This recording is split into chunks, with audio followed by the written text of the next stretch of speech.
तो हर हर महादेव। रामायण पाठ्यक्रम में आइए चौपाइयों का गायन करें और उनका भावार्थ समझें।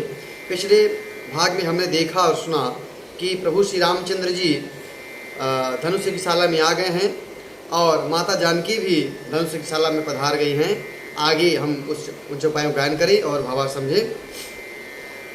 राम रूप अरु सिय छवि देखे, नर नारी न परिहरिय निमेखे। सोचहि सकल कहत सकुचाही, विधि सन विनय करहि मन माही। वहाँ पे जो उपस्थित धनुषशाला में नारी नर थे, राजा थे, जितने भी लोग थे, वह राम और सिया की जोड़ी को देखकर अपनी पलकों को मारना, पलकों को गिराना छोड़ दिए। एक टकी लगाए सब सिया राम जी को देखते रहें और उन्हें अपने मन की बात कहने में सकुचाते हैं और मन ही मन विधाता से प्रार्थना करते हैं, विनती करते हैं। क्या करते हैं सुनिए। हरु विधि बेगी जनक जड़ताई, मति हमारे असि देहि सुहाई। बिनु विचार पन तजि नर नाहु, सिया राम कर करे विवाहु। वह विधाता से विनती करते हैं कि हे विधाता, जनक जी की मूर्ता शीघ्र हल लीजिए। जनक जी अपनी मूर्ता का त्याग कर दें और उन्हें ऐसी सुंदर बुद्धि प्रदान करिए कि वह अपने प्रण को छोड़कर प्रण को भूल जाए और सीता जी का और राम जी का विवाह करा दें। जुग भल कहि भाव सब काहू, हठ कीने अंतहूर दाहू। एहि लालसा मगन सब लोगू, बरुसावरो जानकी जोगू। संसार उन्हें भला कहेगा क्योंकि यह बात सबको अच्छी लगेगी कि राम और सीता का विवाह हो जाए। हठ करने से अंत में हृदय जलेगा। सब लोग इसी लालसा में मग्न हैं कि जानकी जी के योग्य वर तो यह सांवला वाला ही है। प्रभु श्री राम की ओर इशारा कहकर ऐसे सखियां और वहाँ के लोग कहते हैं। तब बंदी जन जनक बुलाए, बिरदावली कहत चली आए। कहनी पुजाई कहूँ पन मोरा, चले भाट ही हर सुन थोरा। तब जनक जी ने बंदी जनों को बुलाया और वो राजा जनक की वंश की बिरदावली गाते हुए, उनके वंश का आख्यान करते हुए वहाँ पे आए और राजा ने कहा कि आप समाज में जाकर हमारा जो मैंने पन लिया है, जो पन ठाना है, उसका जाकर बखान करिए। और जो भाट थे वह हृदय में आनंदित हुए, हर्षित हुए। बोले बंदी बचनवर, सुनहु सकल महिपाल।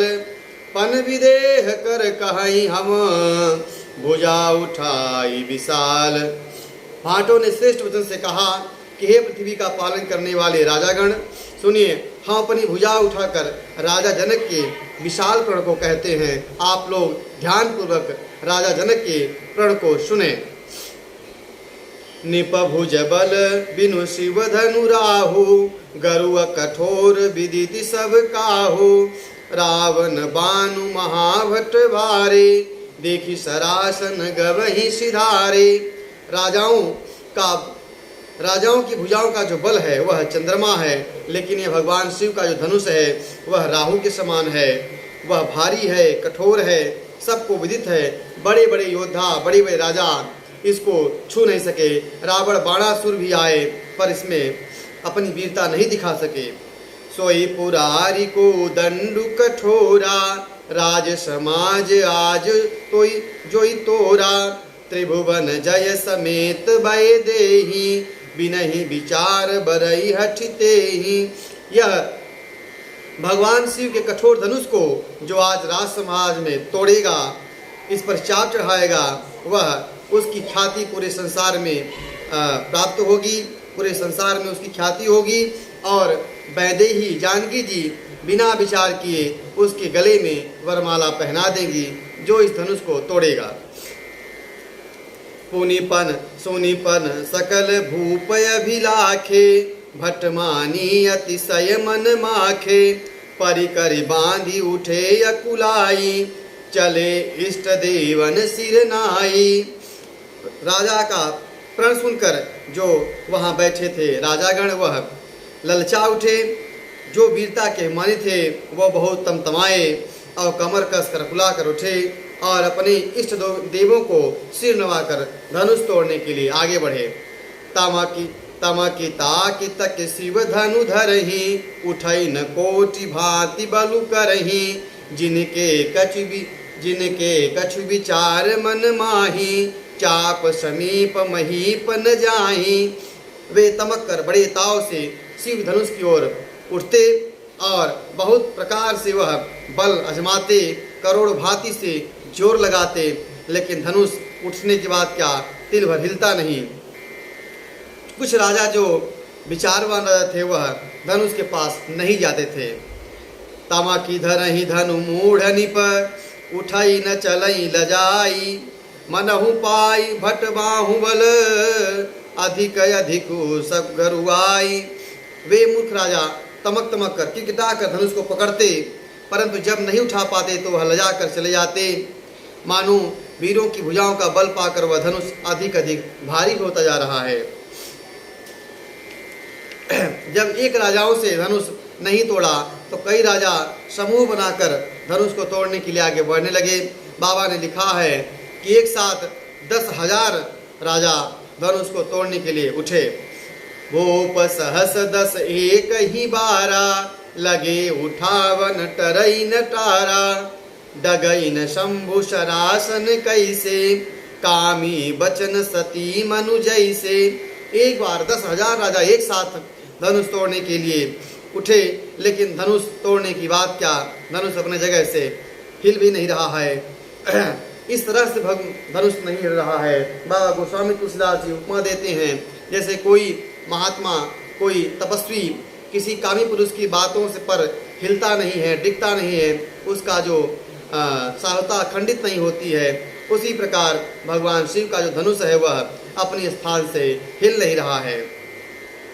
सब निप भये जोग उपहासी, जैसे बिनु विराग सन्यासी। कीरति विजय वीरता भारी, चले चाप कर बरबस हारी। सब निप उसको उसी प्रकार से सम्मान प्राप्त हुआ ब्याज निंदा की में, जैसे कोई बिना वैरागी को सन्यासी कहा जाए तो अंतिम में कहीं न कहीं उसकी पोल खुल जाती है, वैसे ठीक प्रकार ये राजा है समाज में उपहास का पात्र हो रहे हैं और सब अपनी अपनी वीरता को हार कर, धनुष हाथों बरबस हार कर वहाँ जाकर अपने स्थान में बैठे। श्रीहति भय हारी ही राजा, बैठे निज निज जाई समाजा। निपहि विलोक जनक कुलाने, बोले बचन रोष जनुषाने। राजा लोग हृदय से हार कर हतप्रत हो गए और अपने अपने समाज में जा बैठे। राजाओं को असफल देखकर जनक जी अकुला उठे और क्रोध से मिश्रित वचन बोले। दीप दीप के भूपति नाना, आए सुनि हम जो पन उठाना। देव धनुज धरि मनुज शरीरा, विपुल विपुल वीर आए रणधीरा। उन्होंने कहा कि दीप दीप से अनेक दीपों से अनेक राजा आए हैं जो हमारे पन को सुनकर यहाँ पे आए। देवता धनुज तो अनेक अनेक रूप बदल कर मानवों का रूप धारण करके यहाँ पे आए हैं। कुंवरी मनोहर विजय बड़ी, कीरति अति कमनीय। पावनिहार बिरंचि जनु, रचेउन धनु दमनीय। धनुष तो परम धनुष को तोड़कर मनोहर कन्या, बड़ी विजय और अत्यंत सुंदर कीर्ति को पाने वाला मानो विधाता ने रचना ही भूल गया है। विधाता ने ऐसा कोई वीर नहीं रचा जो इस कन्या के योग्य हो और धनुष को तोड़कर सीता जी से विवाह करे। इस प्रकार जनक जी कठोर और क्रोध से वचन समाज में कहते हैं। आगे इस वचनों का जवाब लक्ष्मण कुमार देते हैं। फिर प्रभु श्री रामचंद्र जी को विश्वामित्र कहते हैं धनुष तोड़ने के लिए। आगे हम उन चौपाइयों को गायन करेंगे। आज की चौपाई यहाँ तक, यहीं तक। कथा आपको अच्छी लगती हो यूट्यूब चैनल को सब्सक्राइब करें, कमेंट करें। हर हर महादेव।